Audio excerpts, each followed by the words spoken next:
Hola queridos amigos, ¿cómo están? Esto es Química y algo más para los que no conocen este canal. Canal de materias exactas, donde van a encontrar contenido de matemática, química, física, en fin. Mi nombre es Patricio y en el día de hoy les voy a explicar, dentro de lo que es estequiometría en química, cómo debemos calcular la masa del reactivo en exceso. ¿Sí? Así que no se pierdan este tutorial hasta el final, es corto. Con este ejemplo les va a quedar muy, pero muy claro. Bien, comencemos. Esta es una reacción común y corriente. Es la formación de una sal, el sulfato de potasio.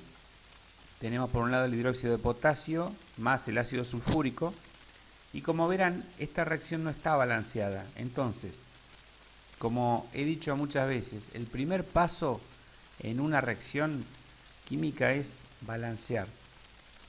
Esto a veces no es tanta obligación, pero cuando estamos en estequiometría donde tenemos que calcular gramos, moles, litros, debemos sí o sí balancear la reacción. ¿Y qué significa esto? Bueno, básicamente es tener la misma cantidad de átomos a la izquierda que a la derecha.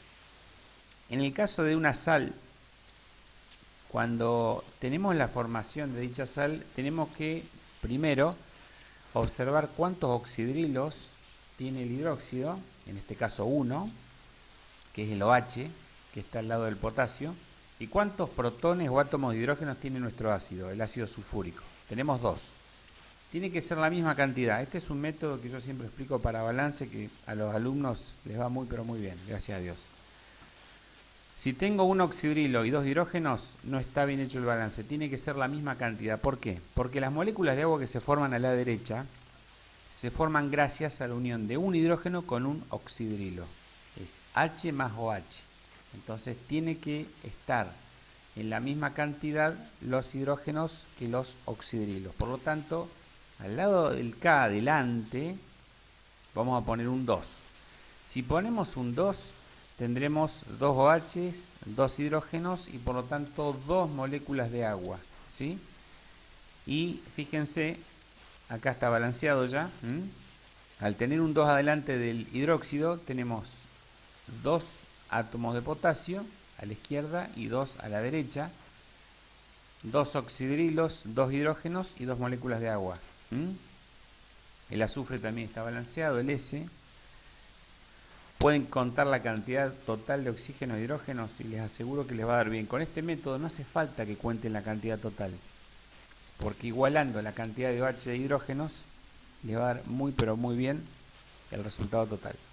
Bien, no me importa tanto los nombres, porque este no es un tutorial para explicar cómo se hace una sal. Me importa el cálculo que vamos a ver a continuación.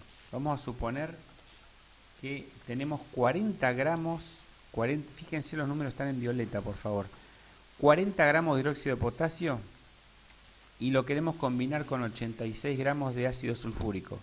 Obviamente, uno de los dos reactivos va a ser el limitante. ¿Qué es el reactivo limitante? Aquel que termina primero. También le van a explicar aquel que está por debajo de su relación estequiométrica como algo más fino, ¿no? Pero conceptualmente, para que ustedes lo entiendan, alumnos, es el que termina primero. Y no siempre es el que está en menor cantidad. Tengan mucho cuidado. No por tener 40 gramos este va a terminar antes que este. A veces sí, a veces no. Eso es relativo. Debemos hacer un cálculo y debemos identificar para esto, primero, colocar los pesos teóricos correspondientes. ¿A qué me refiero? Los pesos de tabla periódica que están en verde. Por ejemplo, el ácido sulfúrico H2SO4 pesa 98. ¿De dónde lo saco? De la tabla periódica de los elementos. El hidrógeno pesa 1, 1 por 2, 2. El azufre 32. El oxígeno es 16 por 4. ¿Sí? Sería 64. La suma de todo me da 98. Un mol es 98 gramos.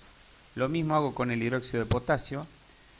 Sumo de la tabla, de los datos de la tabla, el potasio que es 39, el oxígeno 16, el hidrógeno que es 1 y me da 56, redondeando. Pero como son 2 moles, 56 por 2 es 112. ¿Qué significa? Que 112 gramos de hidróxido de potasio deberían reaccionar con 98 gramos de ácido sulfúrico. En ese caso no sobra nadie porque están en perfecto equilibrio estequiométrico. Son 2 moles contra 1 mol o 112 gramos contra 98 gramos. Ahí no sobra nadie. Ahí no hay reactivo limitante ni excedente. Pero cuando nos dan práctica, la práctica son los valores que nos dan a nosotros. Es como si estuviéramos en un laboratorio y nos dicen, bueno, tenés 40 gramos de hidróxido de potasio y 86 de sulfúrico. ¿Y qué hacemos? ¿Cómo nos damos cuenta quién es el que sobra? ¿Quién es el que o el que es limitante? Fíjense, la regla de 3 nos sirve de mucha ayuda, aunque a veces los podemos hacer mentalmente.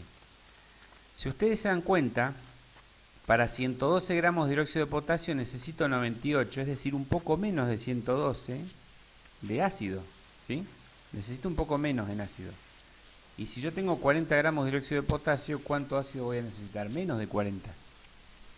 Pero tengo 86. Entonces ahí ya me estoy dando cuenta, amigos, que tenemos una cantidad muy, pero muy excedida de ácido.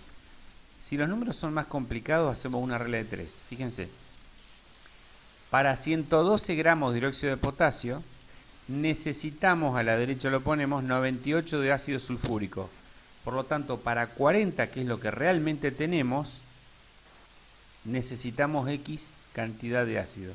¿Cómo se saca esta X? Regla de 3 simple, 40 por 98, producto cruzado, y después ese resultado se divide por 112 y nos da 35. Es decir, que para 40 gramos de dióxido de potasio necesitamos 35 de ácido sulfúrico, lo cual cierra perfectamente con los números en verde. Dijimos que la cantidad de ácido, que está representada por el 98, es menor a los 112 gramos de dióxido de potasio. Por lo tanto, necesitamos un número menor al 40 y 35 cierra perfecto, es menor a 40. Entonces está bien. Fíjense que de entrada lo podemos hacer mentalmente, pero nos van a pedir números específicos, así que la regla de 3 simple la tienen que hacer siempre. Bien, la pregunta de esto es: ¿qué masa de reactivo excedente quedó sin reaccionar? Repito, ¿qué masa de reactivo excedente o en exceso quedó sin reaccionar? Porque algo reaccionó. ¿Cuánto reaccionó del ácido sulfúrico? 35 gramos, el número en rojo, ¿sí? ¿Y cuánto teníamos? 86 teníamos de entrada. Entonces, si al total, que es 86, le restamos los 35 gramos, que es la cantidad que reaccionó, ¿qué nos va a quedar libre? La cantidad de gramos sin reaccionar. Por eso, el cálculo ahora es muy sencillo. Es 86, que es el total, menos 35 gramos, que es la masa que reaccionó del reactivo excedente, y nos da un total de 51 gramos. El reactivo en exceso fue el ácido sulfúrico. Bien, entonces esa es la respuesta, amigos. Bien, espero que les haya quedado claro, con un ejercicio suficiente para que entiendan lo que es reactivo en exceso. Si quieren saber más de estequiometría, limitante, en fin, cómo calcular moles, gramos, litros, pasajes de moles a litros, litros a gramos, entren al canal y fíjense en la lista de reproducción que habla de estequiometría, y hay unos cuantos videos para que ustedes puedan ver y aclarar conceptos como pureza, rendimiento. Así que bueno, y también los invito a mi blog www.quimicadelgomas.com, se los voy a dejar en la descripción del tutorial. Amigos, un abrazo y como siempre muchos éxitos en los exámenes. Hasta pronto.